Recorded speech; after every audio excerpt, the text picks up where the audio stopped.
आप सभी का स्वागत है इस चैनल के एक और नए वीडियो में, जहां आज हम पढ़ेंगे कैलाश मंजू बिश्नोई द्वारा लिखी गई पुस्तक कलेक्टर साहिबा का दूसरा भाग, लबासना के सपने।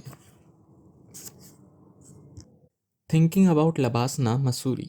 अब सोचो कितनी दूर है। अगर जो टाइम टेबल बनाया है उसको फॉलो नहीं करूंगी तो मसूरी हमेशा दूर रहेगी।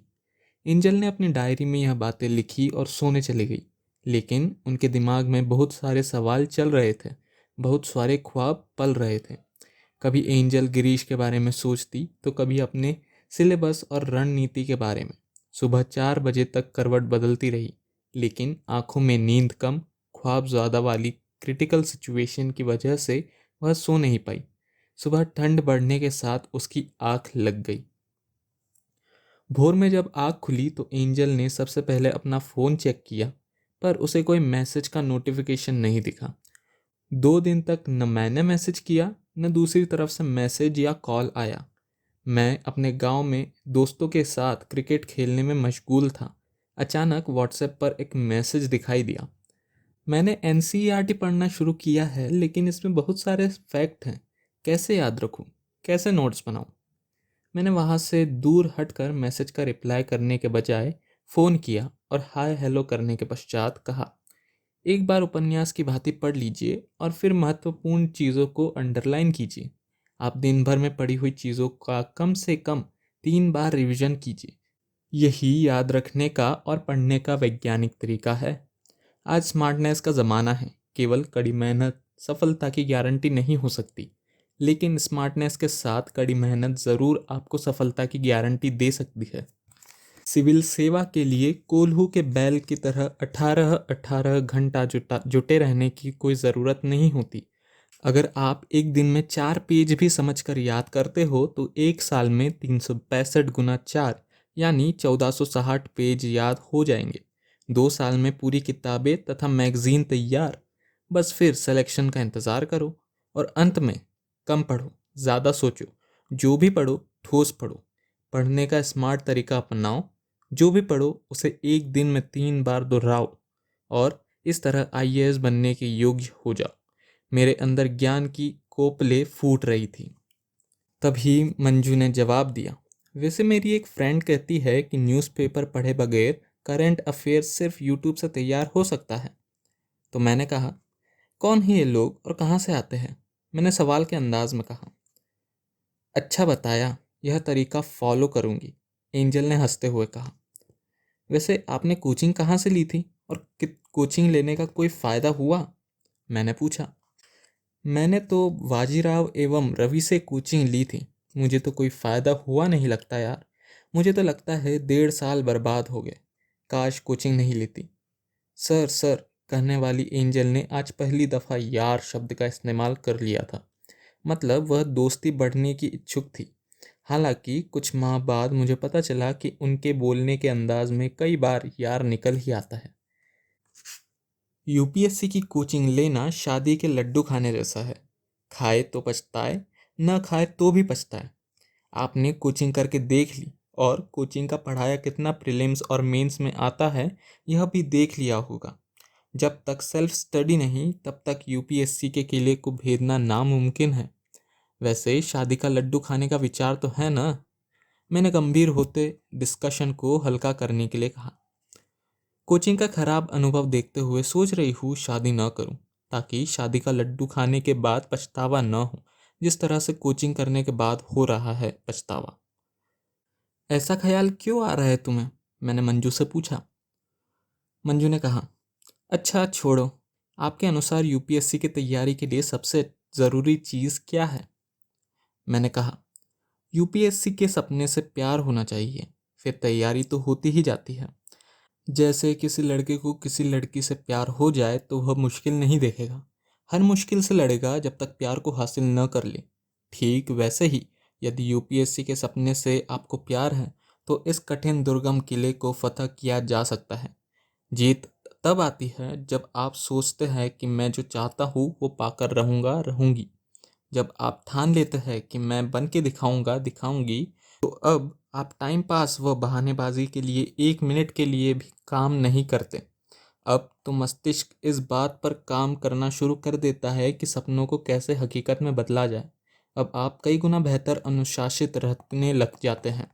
समय के हर पल में कुछ नया सीखने की कोशिश में लग जाते हैं। जब आप मैं आईएएस बनकर दिखाऊंगी कि भावना से पढ़ने लग जाएं, तो पढ़ते पढ़ते कब सूर्योदय से सूर्यास्त हो जाता है पता तक नहीं चलता।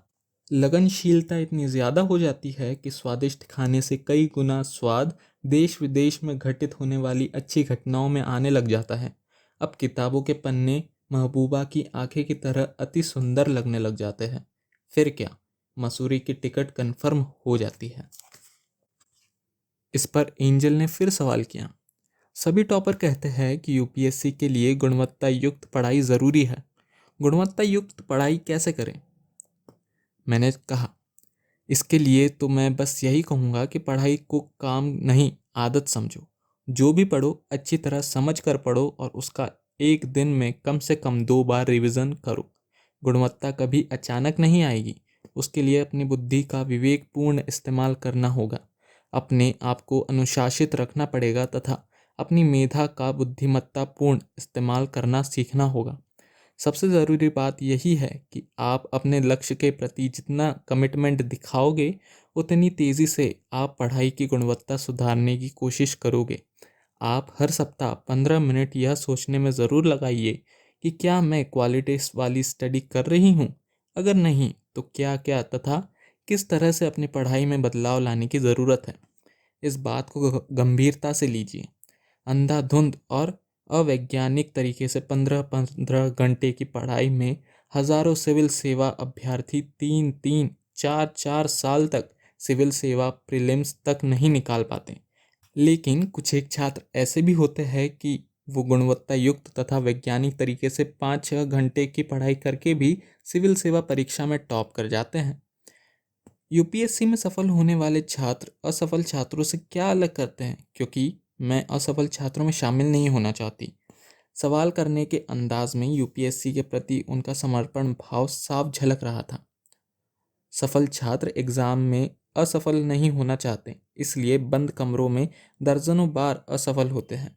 मतलब यह है कि वे सफल होने की कोशिश करते हैं, जबकि असफल छात्रों के साथ बड़ी दिक्कत यह होती है कि वे पहली बार एग्ज़ाम में असफल होते हैं, अगली बार भी एग्ज़ाम में ही असफल होते हैं और कभी भी अपनी गलतियों का कठोरतापूर्ण मूल्यांकन नहीं करते। सफल छात्र अपने स्टडी रूम, कोचिंग क्लासरूम में ही बहुत अधिक गलतियां करते हैं। हर गलती से सीखते चले जाते हैं। वो अपने सबसे अच्छे गुरु होते हैं। वो अपने स्टडी रूम में ही सैकड़ों घंटे प्रैक्टिस करते हैं, इसलिए एग्ज़ाम हॉल में सबसे बढ़िया परफॉर्मेंस दे देते हैं और इसलिए इन लोगों के सामने मंजिल बाहें फैलाए खड़ी रहती है। अच्छा चलो, बाद में बात करते हैं, अभी जिम जाने का टाइम हो रहा है। मैंने कहा, ओके। वर्तमान समय में अधिकांश लोग भविष्य को लेकर के बहुत चिंतित नजर आते हैं। हमारा भविष्य किस तरह का होगा? हम भविष्य में क्या कर रहे होंगे? इन प्रश्नों के जवाब तलाशते तलाशते हम अपना आज का वक्त गुजार देते हैं। इसका मतलब यह है कि हम अपने वर्तमान को भी एक ऐसे विषय की व्यर्थ चिंता में गुजार देते हैं जो भविष्य के गर्भ में है। भविष्य के प्रति जागरूक रहना अलग बात है और चिंतित चिंतित होना कुछ बिल्कुल अलग। भविष्य के प्रति जागरूक न होने से भविष्य खराब हो जाता है, परंतु भविष्य के बारे में ज़्यादा चिंतित होना भी मूर्खता है, क्योंकि इससे वर्तमान खराब हो जाता है। अतीत जो अब हो चुका है और भविष्य जो अभी आया नहीं है, इन दोनों के बीच जो छोटा सा वक्त है वर्तमान का, वही अस्तित्ववान है। बीता हुआ कल आज की स्मृति है और आने वाला कल आज का स्वप्न। हाँ, एक बात और, अतीत और भविष्य को अस्वीकार न करें। साथ ही यह भी कि सिर्फ अतीत और भविष्य के साथ ही न कीजिए। कोशिश करें कि अतीत से सीखा जाए, वर्तमान का आनंद लिया जाए और भविष्य की योजना बनाई जाए। लोग वर्तमान को बचाने की कोशिश करते हैं, वह भविष्य को खो देते हैं, और जो कष्ट सहकर वर्तमान की कीमत चुकाते हैं, वह भविष्य को खरीद लेते हैं। दरअसल भविष्य न किसी की भेंट है, न कृपा, वह मनुष्य के वर्तमान के किए जाने वाले पुरुषार्थ का अधिकार है। हमारे भारतवर्ष में एक कहावत बहुत प्रसिद्ध है कि आज जैसा बोओगे वैसा काटोगे, अर्थात जैसा वर्तमान आप बनाते हैं उसी के अनुरूप आपका भविष्य स्वतः निर्मित हो जाता है। यदि आप वर्तमान को अपने परिश्रम से सींचते हैं तो भविष्य अपने आप ही सुनहरा और शानदार हो जाता है। ठीक इसके उलट पुरुषार्थ न करने वाले आलसी व्यक्ति का न तो कोई भविष्य होता है न ही वर्तमान। हम भविष्य को भविष्य के लिए स्थगित नहीं कर सकते, वह सदैव वर्तमान के द्वारा ही बनाया जाता है, बनाया जा सकता है। भविष्य वर्तमान का प्रतिफल है, फलश्रुति है, पर यह हमारे वश में नहीं है। ऐसे में अनजाने भविष्य के लिए वर्तमान क्या बिगाड़े। जो गुजर गया वह भी हमारे वश में नहीं है, उसे हम मिटा नहीं सकते। हाँ, उससे कुछ सीख ज़रूर सकते हैं। वर्तमान हमें अंधा बनाए रखता है। अतीत बीच बीच में हमारी आंखें खोलता रहता है।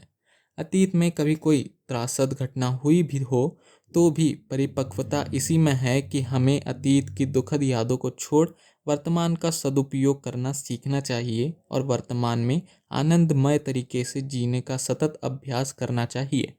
जो वर्तमान समय को साध लेता है वह अगला पिछला सभी कुछ साध लेता है। मैंने यह आर्टिकल चलती ट्रेन में लिखा और दैनिक जागरण के संपादकीय पेज में छपने के लिए भेज दिया। रात्रि में सोने जाने से अपनी डायरी में एंजल ने लिखा, जीवन में स्पष्ट लक्ष्य होना चाहिए। मनुष्य को जीवन में सार्थक चीज़ें प्राप्त करने के लिए लक्ष्य बनाना अत्यंत ज़रूरी है। सकारात्मक सोच के साथ लक्ष्य का निर्धारण हमारे अस्तित्व को सही मायने में अर्थ देता है। जब हमारे पास स्पष्ट लक्ष्य होता है तब हम जो कार्य करते हैं उससे आनंद का एहसास करते हैं। अगर हम पूरे जीवन के लिए लक्ष्य निर्धारित करते हैं तो हमारा पूरा जीवन ही अनुशासित हो जाता है। इसलिए हर मनुष्य का जीवन उद्देश्यपूर्ण या लक्ष्य से पूर्ण होना चाहिए। जब हम अपने जीवन में लक्ष्य बना लेते हैं तो वह हमें हर दम सचेत करता है, हमारी रुचि बनाए रखता है और हमें सुबह बिस्तर से बाहर निकलने का कारण उपलब्ध कराता है। जब हम ऐसे लक्ष्य से प्रेरित होते हैं जिसका गहरा अर्थ हो, ऐसे सपनों से प्रेरित होते हैं जिनके पूर्ण होने की चाहत हो और ऐसे प्रेम से प्रेरित होते हैं जिसको व्यक्त करने की ज़रूरत हो, तो हम वाकई में ज़िंदगी जीते हैं। लक्ष्य के निर्धारण से फ़ायदा यह होता है कि हमें मेहनत करने के लिए एक सही दिशा ज्ञात होती है और बीच में बाधाएं आने पर हम विचलित नहीं होते, बल्कि उनसे संघर्ष करने के लिए कृत संकल्प बने रहते हैं। बाधा ऐसी डरावनी चीज़ है जो लक्ष्य से आँख हटते ही आपको दिखाई देती है। अतः कोशिश यही होनी चाहिए कि आंखें लक्ष्य पर निरंतर लगी रहें। लक्ष्य तय करके आप उस पर अपनी दृष्टि निरंतर बनाए रखें जब तक उस लक्ष्य का सफल भेदन न हो जाए। अमेरिका के पूर्व राष्ट्रपति फ्रैंकलिन पियर्स अपने वकालत के पेशे में शुरुआत में असफल हो गए, लेकिन उन्होंने यह लक्ष्य बना लिया था कि 999 बार असफल होने पर भी वह वकालत ही करेंगे। बाद में वह अपने दृढ़ संकल्प के चलते न केवल एक सफल वकील बने बल्कि आगे चलकर अमेरिका के राष्ट्रपति भी हुए। जब हम किसी लक्ष्य को अपने दिल में जन्म देते हैं तब हम उस लक्ष्य से अपना संबंध स्थापित कर लेते हैं और हम जितने दृढ़ विश्वास से उसके लिए प्रयत्न करते हैं वह उतना ही हमारे करीब आ जाता है। लक्ष्य को जब इतनी गहराई से चाहा जाता है कि व्यक्ति उसके लिए अपना सब कुछ दांव पर लगाने के लिए तैयार होता है, तब उसका जीतना सुनिश्चित हो जाता है। अभी आप सुन रहे थे कैलाश मंजू बिश्नोई द्वारा लिखी गई उपन्यास कलेक्टर साहिबा का पार्ट 2। पिछला पार्ट सुनने के लिए आप जो डिस्क्रिप्शन में लिंक दी है वहाँ पर जाकर पिछला पार्ट सुन सकते हैं और अगला पार्ट के लिए बने रहिए इस चैनल पे। सब्सक्राइब कीजिए इस चैनल को और इस वीडियो को लाइक शेयर कीजिए। धन्यवाद।